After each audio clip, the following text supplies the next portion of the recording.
अस्सलामुअलैकुम, welcome to Madan media. आप सुन रहे हैं मोहम्मद मदनी की आवाज़। आज एक बार फिर एक इंटरेस्टिंग वीडियो के साथ हाजिर हुआ हूँ।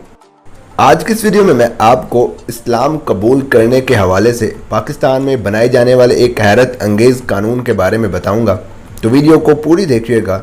तो शुरू करते हैं अपनी आज की वीडियो।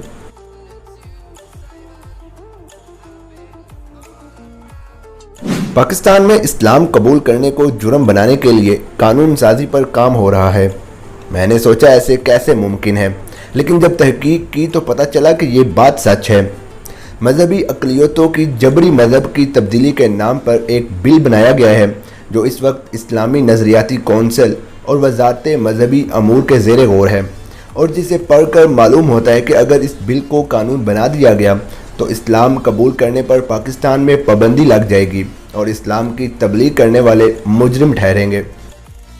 इस बिल के हवाले से तफसील से बात करने से पहले मैं आपको इस बिल के बारे में मुख्तसरन बताऊं कि अगर इस कानून को लागू कर दिया जाता है तो एक तो ये कि कोई भी 18 साल से कम उम्र इस्लाम कबूल नहीं कर सकेगा, और दूसरा 18 साल से बड़ा कोई शख्स भी आसानी से इस्लाम कबूल नहीं कर सकेगा, क्योंकि इसके लिए कुछ ऐसी सख्त शराइत लगा दी गई हैं कि इस्लाम कबूल करना नामुमकिन तो नहीं मगर मुश्किल ज़रूर हो जाएगा। तो आइए जानते हैं इस बिल के कुछ अहम नुकात के बारे में। इस बिल के मुताबिक कोई भी गैर मुस्लिम जो बच्चा नहीं है, यानी कि 18 साल से ज़्यादा उम्र वाला शख्स है और दूसरे मज़हब में तब्दील होने के काबिल और आमादा है, उसे उस इलाके के एडिशनल सेशन जज से तब्दीली मज़हब के सर्टिफिकेट के लिए दरख्वास्त देना होगी जहां पर वो गैर मुस्लिम फर्द रहता है या अपना कारोबार करता है। एडिशनल सेशन जज मजहब की तब्दीली के लिए दरख्वास्त मौसूल होने के 7 दिन के अंदर इंटरव्यू की तारीख मुकर्रर करेगा। फराहम करदा तारीख पर वो फर्द एडिशनल सेशन जज के सामने पेश होगा, जो इस बात को यकीनी बनाएगा कि मजहब की तब्दीली किसी दबाव के तहत नहीं और ना ही किसी धोखाधड़ी या गलत बयानी की वजह से है। एडिशनल सेशन जज गैर मुस्लिम की दरख्वास्त पर उस शख्स के मजहबी स्कॉलर से मुलाकात का इंतज़ाम करेगा जो मज़हब वो तब्दील करना चाहता है। एडिशनल सेशन जज मज़हब का तकाबली मुताला करने और एडिशनल सेशन जज के दफ्तर वापस आने के लिए गैर मुस्लिम को 90 दिन का वक़्त दे सकता है।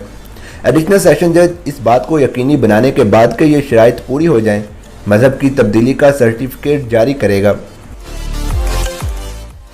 जबरी मजहब की तब्दीली में मुलविस फ़र्द को कम अज़ कम 5 साल और ज़्यादा से ज़्यादा 10 साल तक कैद की सज़ा और जुर्माना होगा।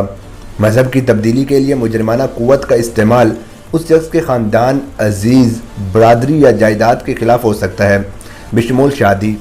जो शख्स शादी अंजाम देता है, करता है या फिर हिदायत देता है या किसी भी तरह से शादी में सहूलत फराहम करता है, वो कम अज़ कम 3 साल कैद का मुजरिम होगा।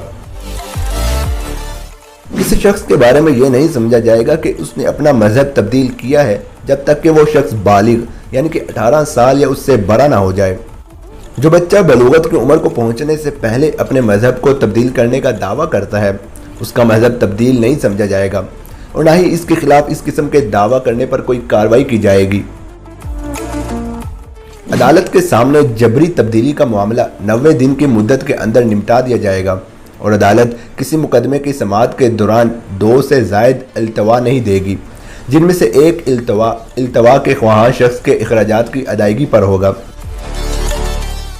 जबरी तब्दीली के हवाले से तहकीकात पुलिस सुपरिटेंडेंट के दर्जे से नीचे का कोई भी पुलिस अफसर नहीं करेगा। तो ये था इस्लाम मुखालिफ कानून जो इस्लामी मुल्क में इस्लाम को बदनाम करने के लिए बनाया जा रहा है। मेरे ख्याल में ऐसे कानून से मुल्क में इंतशार फैलेगा। आप इस हवाले से क्या कहना चाहेंगे, मुझे कमेंट सेक्शन में लाजमी बताएं। वीडियो अच्छी लगने की सूरत में लाइक करके ज़्यादा से ज़्यादा लोगों तक शेयर करें। मज़ीद ऐसी वीडियोज़ के लिए मेरे चैनल को सब्सक्राइब करके साथ लगे घंटी को क्लिक करके आल पर कर दें, ताकि आपको मेरी हर वीडियो का नोटिफिकेशन टाइम पर मिल सके। Thanks for watching.